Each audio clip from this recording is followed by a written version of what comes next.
श्री परमात्मने नमः। ओम वासुदेवाय नमः। ओम व्यासदेवाय नमः। ओम जगन्नाथदासाय नमः। ओम गणेशाय नमः। हे माँ सरस्वती तुम्हें कंठरे बस, माँ कंठरे बस। अति बड़ी जगन्नाथ दास का रचित श्रीमद् भागवत महापुराण सप्तम स्कंधर आज आम एकादश अध्याय श्रवण करिबा।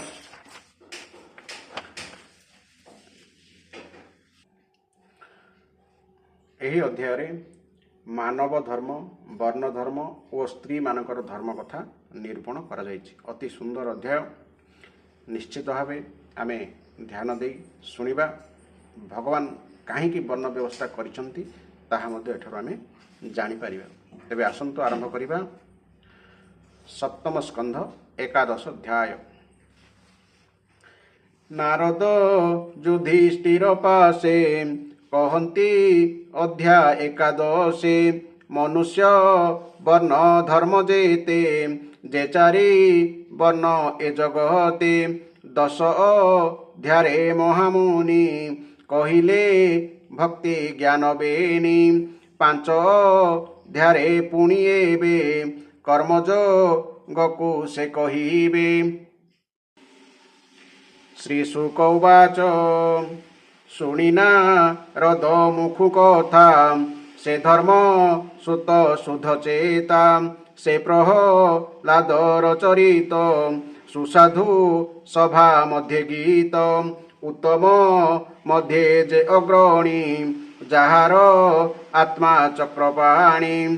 तार चरित धर्मसूत शुणिया नंदे हरषित। ब्रह्मानंदन परिमुखे पुनि पुछिले आत्मसुखे। युधिष्ठिर उवाच मनुष्य जन्मर स्वधर्म। जे वर्णे साधि जेबा कर्म। ईश्वर वाक्ये धर्म साधि जेबा श्रमे जेबा विधि। कर्म संपादि जन मध्ये अन्ते पसन्ति कृष्ण पादे। एहा शुणिबि इच्छा मोर हे मुनि मते दया कर। तुम्भे जे पद्म जोनिसूत जानस कल परमार्थ।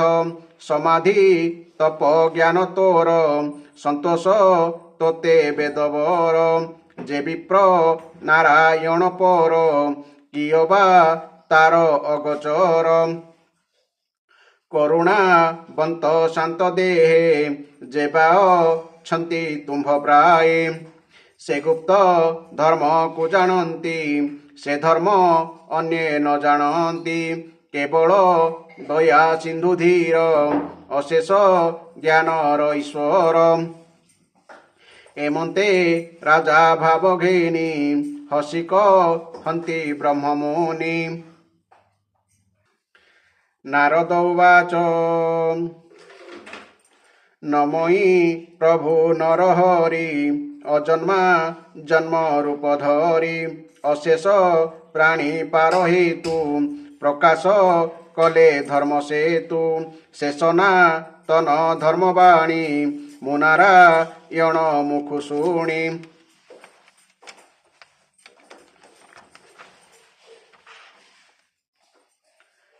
से अवतार आत्मा अंशे जन्मल भिले धर्म वंशे। दक्षक न्यार गर्भे हरि नरस्व रूपे अवतरी। संसार लोक सिद्धि कामे से बसी बदरिकाश्रमे। तपसा धंती दृढ़ करी नृनारायण रूप धरी। जे हरि सर्ववेदमये धर्मर मूल महाशये। तार वचन श्रुति पथे जे प्राणी शुणे अविरते। भक्ति संपादिता चरण आनंदे पसंति शरण। सत्यस उच्च दया तप तितिक्षा समदमकल्प अहिंसा ब्रह्मचर्य त्याग स्वाध्याय आर्जव विवेक संतोष समदृष्टि सेवा जेणे संतोष विप्रदेवा कर्मेणि वृत्ति ग्राम्य धर्म मौन आत्मविचारण हृदयनि रोध दुष्टमन ए प्राणी साधारण धर्म उत्तम अन्न करी भाग भूत तिथि पूज आग आत्मा देवता बुद्धि करी एभावे गृहे थिले तरी श्रीकृष्ण नाम अनुक्षण स्मरण श्रवण कीर्तन सेवापू जन दासपण सुसख्य आत्मनिवेदन परम धर्म ए प्रसिद्धि मनुष्य जन्म रहे विधि त्रिंशल क्षण धर्म एहि जेणे संतोष भावग्राही धर्मर यह 30टी लक्षण जेणे संतोष भावग्राही अखिल संस्कार कारणे वेद भ्यासीबे ब्राह्मणे ब्राह्मण आदि 3 वन यजन दान अध्ययन जन्मादि क्रिया कर्म जेते चतुर आश्रम सहिते पठन आदि षटकर्म ब्राह्मण जन रहे धर्म राजार धर्म प्रजारक्षा आदान बिने पंचदीक्षा ब्राह्मणर कर्म कौन एठी कुआ जाइछि वाणिज्य कृषि गोरक्षण वैश्यज नर ए लक्षण शूद्रज नर द्विज सेवा जेणे संतोष सर्वदेवा एठी वैश्यर कर्म कथा वर्णना करा जाइछि तापरे आसीबो जे धर्म श्रुति स्मृति बादे ताहा साधिब निरापदे आपदे अन्य वर्ण कर्मे साधिब जीव 3 बने विप्रजी वन वृत्ति अर्थे कृषि अथवा अजाचिते धान्य जा यज्ञा प्रतिदिन जेअबा वृत्ति शिल्पंचन एठी ब्राह्मणर माने किपरि से जीविका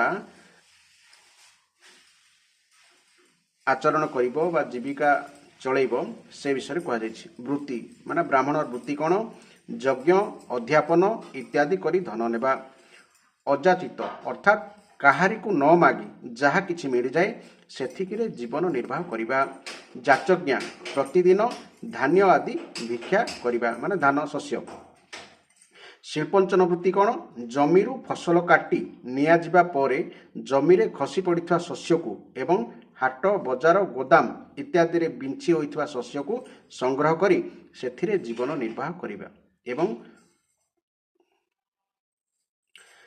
आउटेला हाँ एति वाणिज्य करिबा बंचिब नीचको सेवा न करिब विप्रक्ष त्रिय बेनिबन वर्जीव निंद्य वृत्तिमान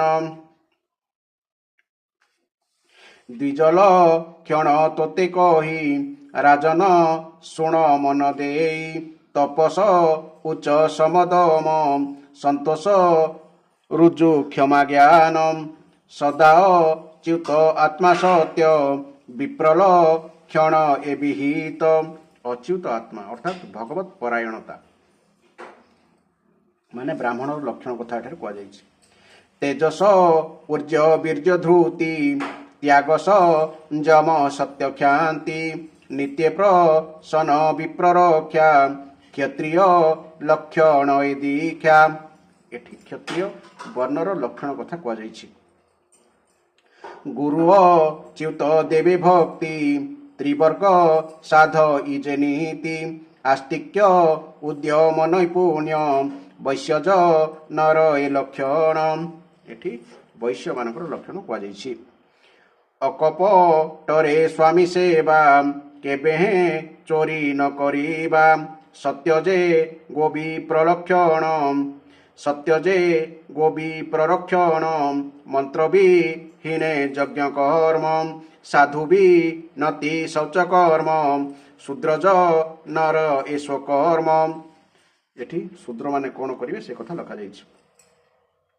ଏବେ ହୋ ଯୁଧିଷ୍ଠିର ଶୁଣ ସ୍ତ୍ରୀଜ ନର ଯେ ଲକ୍ଷଣ ସ୍ୱାମୀର ଚରଣ କମଳେ ସେବିବ ମନର ନିଶ୍ଚଳେ ସ୍ୱାମୀର ବନ୍ଧୁ ଥିବେ ଯେତେ ତାଙ୍କ ତୋ ଶଣେ ଥିବ ନିତେ ପତିବ୍ର ତାର ଏ ଲକ୍ଷଣ ନିଗମ ବଚନେ ପ୍ରମାଣ ଗୃହମାର୍ଜନ ଉପଲେପ ମଣ୍ଡନ ସାୟଂକାଳେ ଦୀପ ଆତ୍ମମଣ୍ଡନ ନିରନ୍ତରେ ଭୂଷଣ କଜଳ ସିନ୍ଦୁରେ ଯେ ଉଚ୍ଚ ନିଚ କର୍ମ କରି ବିନୟେ ଦମେ ସାଧ୍ୱୀ ନାରୀ ସର୍ବଦା ସ୍ନେହ ସତ୍ୟଶୀଳେ ଭଜିବ ପତି କାଳେ କାଳେ ସନ୍ତୋଷ ଅଲୋଭ ସୁଦକ୍ଷ ଧର୍ମଜ୍ଞ ପ୍ରିୟ ସତ୍ୟବାକ୍ୟ ଶୁଚିଷୁ ଶୀଘ୍ନେ ସେ ଆନନ୍ଦେ ନିରତେ ସେବେ ସ୍ୱାମୀ ପାଦେ ସେବା କରିବ ଜନ୍ତୁ ଜନେ ପରପୁରୁଷ ପିତୃଜ୍ଞାନେ যে নারী হরি ভাবে নীতি সেবা করই নিজ পতি সে নারী লক্ষ্মী প্রায় হই পতির হস্তে হস্ত দেই পতি সঙ্গতে বিষ্ণু লোকে বসই আনন্দে অশোকে অন্ত্যজ জাতির এ ধর্ম নিয়ত কোলর যে কর্ম এমন্ত ধর্ম যুগে যুগে জানি সে বন্তি অনুরাগে বেদ দৃষ্টিরে বিপ্রজনে ধর্মক হন্তি অবধানে যে ধর্মে ইহ পরলোকে প্রাণিত রন্তি আত্মশোকে স্ববৃত্তি ভাবে ক্রিয়া ঘেনি যে ধর্মে ইহ পরমানি বর্তন্তি স্বকর্ম করণে সেনরে পশন্তি নির্গুণে নিরতে তপব্রত করি বিষ্ণুমা ইয়ারু জান্তি তরি নিষ্কাম মার্গে যেবে ভজে অঙ্কুর জেহ্নে দগ্ধ বীজে কেবে হে বৃক্ষ সেনু হই যত্ন কলেহে নাশ যাই কিয় বা কাম জড় চিতে যেবে সে বই অবিরতে তেবে বি রক্ত চিত হয়ে বহুত ঘৃতে অগ্নি প্রায় যে বনে যে মন্ত লক্ষণ বেদেব অর্ণন্তি মুনিগণ তা অধ ঊর্ধ্বে যেবে দেখি সে বর্ণ ধর্মে তাকু লেখি এমন্ত ধর্ম অনুবাদে মুনিক হন্তি সভা মধ্যে শুনিসা নন্দ ধর্মসূত কহই বিপ্র জগন্নাথ ইতি শ্রীমদ্ভাগবতে মহাপুরাণে পরাংশা সহিতায়াং সপ্তম স্কন্ধে যুধিষ্ঠির নারদ সংবাদে সদাচার নির্ণয় নাম একাদশোধ্যায়। ବହୁତ ସୁନ୍ଦର ଅଧ୍ୟାୟ। ଅନେକ ଲୋକ କହନ୍ତି ବ୍ରାହ୍ମଣ ଶାସ୍ତ୍ର ଲେଖିଛି, ତେଣୁ ସେ ତା ସୁବିଧା ପାଇଁ ଲେଖିଛି। ଆଜ୍ଞା, ଶାସ୍ତ୍ର ସତ୍ୟ, ସେଥିପାଇଁ ହଜାର ହଜାର ବର୍ଷ ଧରି ଶାସ୍ତ୍ର ତିଷ୍ଠି ରହିଛି। ବ୍ରାହ୍ମଣ ଶାସ୍ତ୍ର ଲେଖିନାହାନ୍ତି। ଏହି ଯେଉଁ ଶ୍ରୀମଦ୍ ଭାଗବତ ବ୍ୟାସଦେବ ଲେଖିଛନ୍ତି ଏବଂ ମୂଳ ସଂସ୍କୃତରୁ ଆମର ଓଡ଼ିଶାର ସୁନାମଧନ୍ୟ ଲେଖକ ଜଗନ୍ନାଥ ଦାସ ଭାଗବତ ମହାପୁରାଣ ରଚନା କରିଛନ୍ତି। ବ୍ରାହ୍ମଣ ନିଜ ଜାତିର ସ୍ୱାର୍ଥ ଦେଖିଥିଲେ, ଜୀବିକା କିପରି ସେ ଆଚରଣ କରିବ ତାହା ବିଷୟରେ କେବେ ବି ଏମିତି ଲେଖାଯାଇ ନଥାନ୍ତା। ଯଦି ଅଧ୍ୟାୟ ଶୁଣିବେ, ଏ ବ୍ୟାଖ୍ୟା ଶୁଣିବେ, ତେବେ ଜାଣିବେ ଯେ ବ୍ରାହ୍ମଣ କୂଳରେ ଜନ୍ମ ହେବା ସହଜ, କିନ୍ତୁ ବ୍ରାହ୍ମଣତ୍ୱ ବଜାୟ ରଖିବା ଏତେ ସହଜ ନୁହେଁ। ଅର୍ଥାତ୍ ଭଗବାନ ବ୍ରାହ୍ମଣଙ୍କୁ ସବୁଠାରୁ କଷ୍ଟ କାମ ଦେଇଛନ୍ତି, କିନ୍ତୁ ମନୁଷ୍ୟମାନେ ବ୍ରାହ୍ମଣ ବିଦ୍ରୋହୀ ହୁଅନ୍ତି। ଏଥିପାଇଁ କାରଣ ତାଙ୍କର ପତନ ସେଇଠୁ ଆରମ୍ଭ ହୁଏ। ଏବେ ଆସନ୍ତୁ ଆରମ୍ଭ କରିବା ଏହି ଅଧ୍ୟାୟର ବ୍ୟାଖ୍ୟା। ଶ୍ରୀ ଶୁକଦେବ କହିଚାଲେ, ସାଧୁ ସମାଜରେ ମଧ୍ୟ ସମ୍ମାନିତ ହେଉଥିବା ଭଗବାନମୟ ପ୍ରହ୍ଲାଦଙ୍କର ପବିତ୍ର ଚରିତ୍ର ଶୁଣି ସନ୍ଥ ଶିରୋମଣି ଯୁଧିଷ୍ଠିର ବଡ଼ ଆନନ୍ଦିତ ହେଲେ ଏବଂ ସେ ନାରଦଙ୍କୁ ଆହୁରି ପଚାରିଲେ। ଯୁଧିଷ୍ଠିର ପଚାରିଲେ, ବିଭିନ୍ନ ବର୍ଣ୍ଣ ଓ ଆଶ୍ରମର ସଦାଚାର ସହିତ ମନୁଷ୍ୟମାନଙ୍କର ସନାତନ ଧର୍ମ ବିଷୟରେ ଶୁଣିବାକୁ ମୋର ଇଚ୍ଛା ହେଉଛି। କାରଣ ଧର୍ମରୁ ହିଁ ମନୁଷ୍ୟର ଜ୍ଞାନ ଓ ଭଗବତ ପ୍ରେମ ଉଦୟ ହୁଏ ତଥା ସାକ୍ଷାତ ପରମ ପୁରୁଷ ଭଗବାନ ମଧ୍ୟ ମିଳିଯାଆନ୍ତି। ଆପଣ ତ ସ୍ୱୟଂ ପ୍ରଜାପତି ବ୍ରହ୍ମାଙ୍କର ପୁତ୍ର ଏବଂ ହେ ନାରଦ, ଆପଣଙ୍କର ତପସ୍ୟା ଯୋଗ ସମାଧି ହେତୁ ସେ ଆପଣଙ୍କୁ ନିଜର ଅନ୍ୟ ପୁତ୍ରଙ୍କ ମାନଙ୍କ ଠାରୁ ଅଧିକ ଆଦର ମଧ୍ୟ କରନ୍ତି। ଆପଣଙ୍କ ପରି ନାରାୟଣ ପରାୟଣ ଦୟାଳୁ ସଦାଚାରୀ ଓ ଶାନ୍ତ ବ୍ରାହ୍ମଣମାନେ ଧର୍ମର ବିଶେଷ ଗୁପ୍ତ ରହସ୍ୟ ଯେପରି ଯଥାର୍ଥ ରୂପେ ଜାଣନ୍ତି, ଅନ୍ୟମାନେ ସେପରି ଜାଣନ୍ତି ନାହିଁ। ନାରଦ କହିଲେ, ହେ ଯୁଧିଷ୍ଠିର, ଅଜନ୍ମା ଭଗବାନ ହିଁ ହେଉଛନ୍ତି ସବୁ ଧର୍ମର ମୂଳ କାରଣ। ସେହି ପ୍ରଭୁ ହିଁ ସଚରାଚର ଜଗତର କଲ୍ୟାଣ ନିମନ୍ତେ ଧର୍ମ ଓ ଦକ୍ଷ କନ୍ୟା ମୂର୍ତ୍ତିଙ୍କ ଠାରୁ ନିଜ ଅଂଶରେ ଅବତୀର୍ଣ୍ଣ ହୋଇ ବଦରିକାଶ୍ରମରେ ତପସ୍ୟା କରୁଛନ୍ତି। ସେହି ନାରାୟଣ ଭଗବାନଙ୍କୁ ନମସ୍କାର କରି ତାଙ୍କରି ମୁଖରୁ ଶୁଣିଥିବା ସନାତନ ଧର୍ମ ବିଷୟରେ ମୁଁ ବର୍ଣ୍ଣନା କରୁଛି। ଶୁଣ ହେ ଯୁଧିଷ୍ଠିର, ସର୍ବବେଦ ରୂପ ଭଗବାନ ଶ୍ରୀହରି ତାହାଙ୍କର ତତ୍ତ୍ୱ ଜାଣିଥିବା ମହର୍ଷିମାନଙ୍କର ବିଭିନ୍ନ ସ୍ତୁତି ସ୍ମୃତି ବା ସଂହିତା ଏବଂ ଆତ୍ମ ପ୍ରସାଦ ଉପଲବ୍ଧି କରାଉଥିବା କର୍ମ, ଏସବୁ ହେଉଛି ଧର୍ମର ମୂଳ। ଏ ଯୁଧିଷ୍ଠିର, ଶାସ୍ତ୍ରମାନଙ୍କରେ ଧର୍ମର ଯେଉଁ 30ଟି ଲକ୍ଷଣ କୁହାଯାଇଛି ସେଗୁଡ଼ିକ ହେଲା ସତ୍ୟ, ଦୟା, ତପସ୍ୟା, ଶୌଚ, ତିତିକ୍ଷା, ଉଚିତ ଅନୁଚିତ ବିଚାର, ମନ ସଂଯମନ, ଇନ୍ଦ୍ରିୟ ସଂଯମନ, ଅହିଂସା, ବ୍ରହ୍ମଚର୍ଯ୍ୟ, ତ୍ୟାଗ, ସ୍ୱାଧ୍ୟାୟ, ସରଳତା, ସନ୍ତୋଷ, ସମଦର୍ଶୀ ମହାତ୍ମାମାନଙ୍କର ସେବା, ଧୀରେ ଧୀରେ ସାଂସାରିକ ଭୋଗପ୍ରାପ୍ତି ଚେଷ୍ଟାରୁ ନିବୃତ୍ତି, ମନୁଷ୍ୟର ଅଭିମାନପୂର୍ଣ୍ଣ ପ୍ରଯତ୍ନ ସବୁର ଫଳ ବିପରୀତ ହିଁ ହୋଇଥାଏ। ଏପରି ବିଚାର, ମୌନ, ଆତ୍ମଚିନ୍ତନ, ପ୍ରାଣୀମାନଙ୍କ ମଧ୍ୟରେ ଅନ୍ନ ଆଦିର ଯଥାଯୋଗ୍ୟ ବିଭାଜନ, ପ୍ରାଣୀମାନଙ୍କ ଠାରେ ଓ ବିଶେଷ କରି ମନୁଷ୍ୟମାନଙ୍କ ଠାରେ ଆତ୍ମଭାବ ତଥା ଇଷ୍ଟଦେବ ଭାବ ପୋଷଣ କରିବା, ସନ୍ଥମାନଙ୍କର ପରମ ଆଶ୍ରୟ ଭଗବାନ ଶ୍ରୀକୃଷ୍ଣଙ୍କର ନାମ ଗୁଣ ଲୀଳା ଆଦି ଶ୍ରବଣ କରିବା, କୀର୍ତ୍ତନ କରିବା, ସ୍ମରଣ କରିବା, ସେହି ପ୍ରଭୁଙ୍କୁ ସେବା ପୂଜା ଓ ନମସ୍କାର କରିବା, ତାଙ୍କ ପ୍ରତି ଦାସ୍ୟଭାବ ଏବଂ ସଖ୍ୟଭାବ ରଖିବା ଏବଂ ତାହାଙ୍କ ନିକଟରେ ଆତ୍ମସମର୍ପଣ କରିବା। ଏହି 30 ପ୍ରକାର ଆଚରଣ ହେଉଛି ସକଳ ମନୁଷ୍ୟଙ୍କର ପରମ ଧର୍ମ। ଏହା ପାଳନ କଲେ ସର୍ବାତ୍ମା ଭଗବାନ ପ୍ରସନ୍ନ ହୁଅନ୍ତି। ହେ ଧର୍ମରାଜ, ଯେଉଁମାନଙ୍କ ବଂଶରେ ଅଖଣ୍ଡ ରୂପରେ ସଂସ୍କାର ମାନେ ଗର୍ଭାଧାନ ଆଦି ରହି ଆସିଛି ଏବଂ ଯେଉଁମାନେ ବ୍ରହ୍ମା ସଂସ୍କାର ଯୋଗ୍ୟ ବୋଲି ସ୍ୱୀକାର କରିଛନ୍ତି, ସେମାନଙ୍କୁ ଦ୍ୱିଜ କୁହାଯାଏ। ଜନ୍ମ ଏବଂ କର୍ମ ଦୃଷ୍ଟିରୁ ଶୁଦ୍ଧ ଦ୍ୱିଜ ନିମନ୍ତେ ଯଜ୍ଞ, ଅଧ୍ୟୟନ, ଦାନ ଏବଂ ବ୍ରହ୍ମଚର୍ଯ୍ୟ ଆଦି ଆଶ୍ରମର ବିଶେଷ କର୍ମ ସବୁ କରିବାକୁ ବିଧାନ ରହିଛି।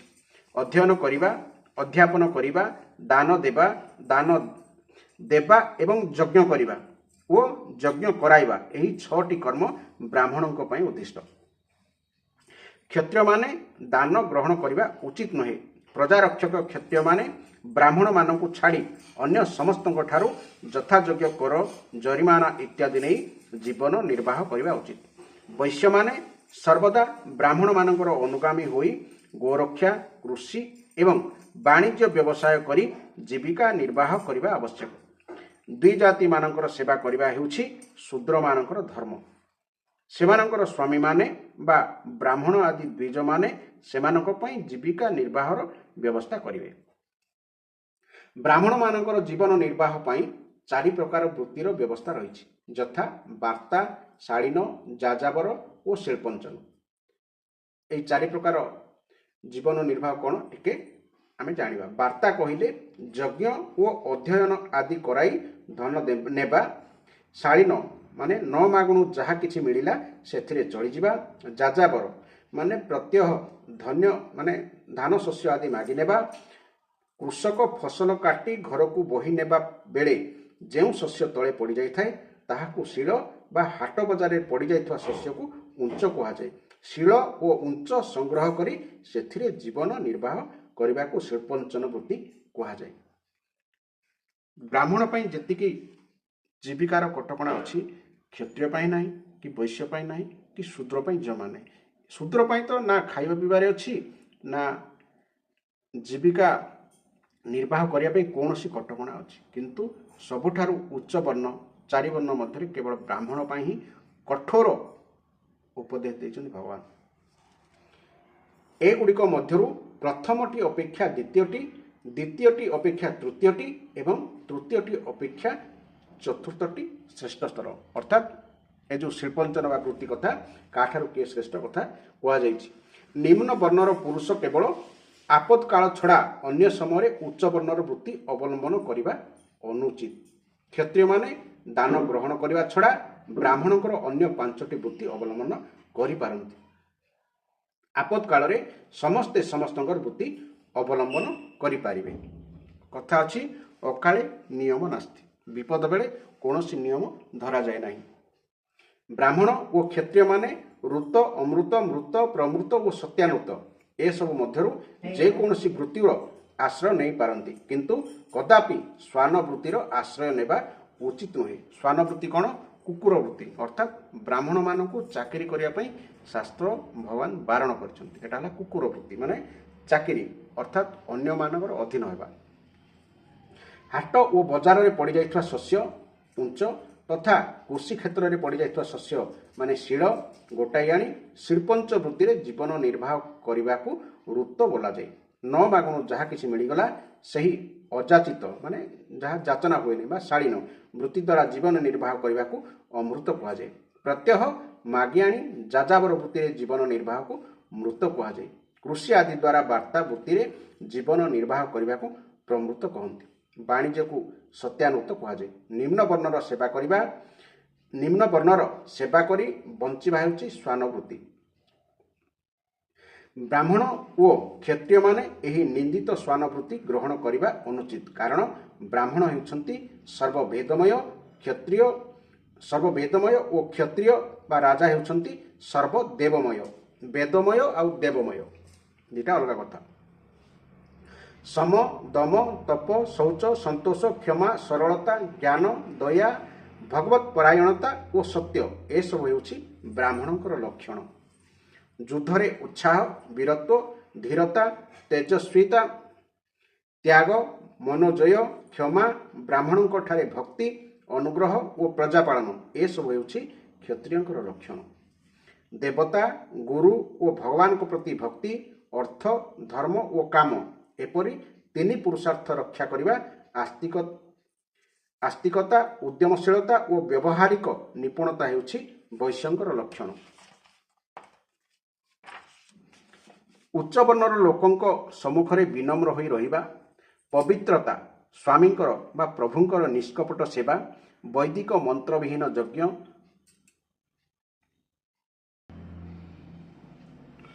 ଉଚ୍ଚ ବର୍ଣ୍ଣର ଲୋକଙ୍କ ସମ୍ମୁଖରେ ବିନମ୍ର ହୋଇ ରହିବା, ପବିତ୍ରତା, ସ୍ୱାମୀଙ୍କର ମାନେ ପ୍ରଭୁଙ୍କର ନିଷ୍କପଟ ସେବା, ବୈଦିକ ମନ୍ତ୍ରବିହୀନ ଯଜ୍ଞ, ଅଚୌର୍ଯ୍ୟ, ସତ୍ୟ ତଥା ଗୋ ବ୍ରାହ୍ମଣଙ୍କ ରକ୍ଷା ଏସବୁ ହେଉଛି ଶୂଦ୍ରଙ୍କର ଲକ୍ଷଣ।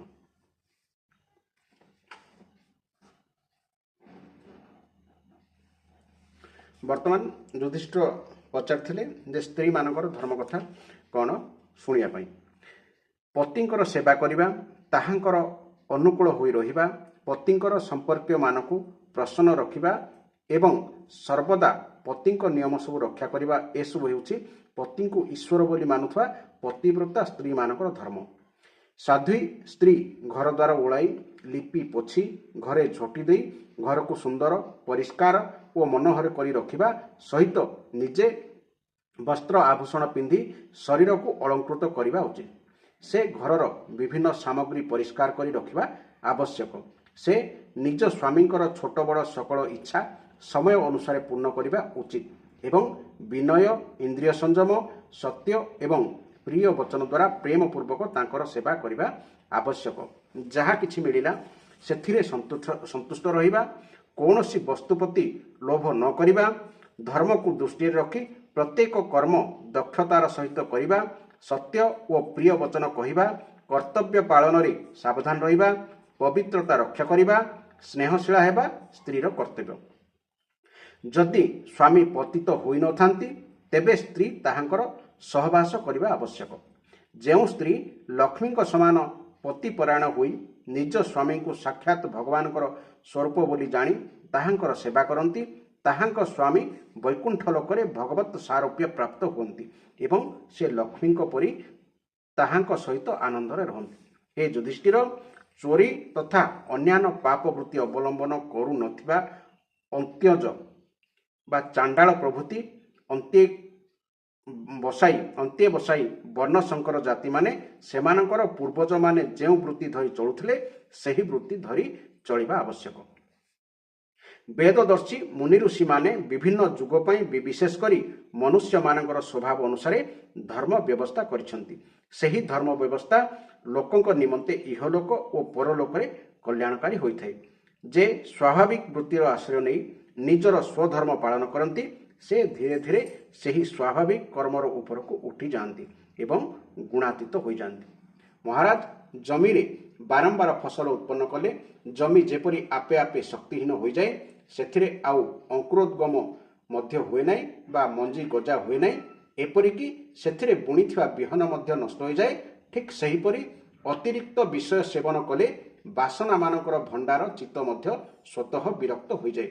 ଅଗ୍ନିରେ ଟୋପାଏ ଟୋପାଏ କରି ଘିଅ ଢାଳିଲେ ଯେପରି ଅଗ୍ନି ପ୍ରଜ୍ୱଳିତ ହୋଇ ରହେ, ଅଥଚ ଏକାବେଳେ ବହୁତ ଘିଅ ଢାଳିଦେଲେ ଜଳୁଥିବା ଅଗ୍ନି ମଧ୍ୟ ଲିଭିଯାଏ, ଚିତ୍ତ ଠିକ୍ ସେହିପରି ସ୍ୱଳ୍ପ ଭୋଗ ଦ୍ୱାରା ବିଷୟ ପ୍ରତି ବିରକ୍ତ ହୁଏ ନାହିଁ। ଯେଉଁ ବର୍ଣ୍ଣର ଲୋକମାନଙ୍କର ଯେପରି ଲକ୍ଷଣ ହେବା ଆବଶ୍ୟକ ବୋଲି କୁହାଯାଇଛି, ସେହି ଲକ୍ଷଣ ଯଦି ଅନ୍ୟ ବର୍ଣ୍ଣର ଲୋକଙ୍କ ପାଖରେ ଦେଖିବାକୁ ମିଳେ ତେବେ ତାକୁ ସେହି ବର୍ଣ୍ଣର ଲୋକ ବୋଲି ଗଣାଯିବା ଠିକ୍ ହେବ। ଅତ୍ୟନ୍ତ ସୁନ୍ଦର ଅଧ୍ୟାୟ ଆପଣମାନେ ଶ୍ରବଣ କଲେ। ଅର୍ଥାତ୍ ଏଠି ଶେଷ ଧାଡ଼ିରେ ଯାହା କୁହାଗଲା, ଯେଉଁ ବର୍ଣ୍ଣର ଲୋକଙ୍କର ଯେପରି ଲକ୍ଷଣ ହେବା ଆବଶ୍ୟକ ବୋଲି କୁହାଯାଇଛି, ସେହି ଲକ୍ଷଣ ଯଦି ଅନ୍ୟ ବର୍ଣ୍ଣର ଲୋକଙ୍କ ପାଖରେ ଦେଖିବାକୁ ମିଳେ ତେବେ ତାକୁ ସେହି ବର୍ଣ୍ଣର ଲୋକ ବୋଲି ଗଣାଯିବା ଠିକ୍ ହେବ। ଅର୍ଥାତ୍ ଯଦି ଉଚ୍ଚ ବର୍ଣ୍ଣ ବ୍ରାହ୍ମଣମାନଙ୍କର ପାଇଁ ନିର୍ଦ୍ଧାରିତ ଲକ୍ଷଣ ଯଦି କ୍ଷତ୍ରିୟ, ବୈଶ୍ୟ ଓ ଶୂଦ୍ରମାନଙ୍କ ଠାରେ ଦେଖାଗଲା ତେବେ ତାହାକୁ ସେହି ବର୍ଣ୍ଣର ଲୋକ ବୋଲି ଗ୍ରହଣ କରାଯିବା ଉଚିତ।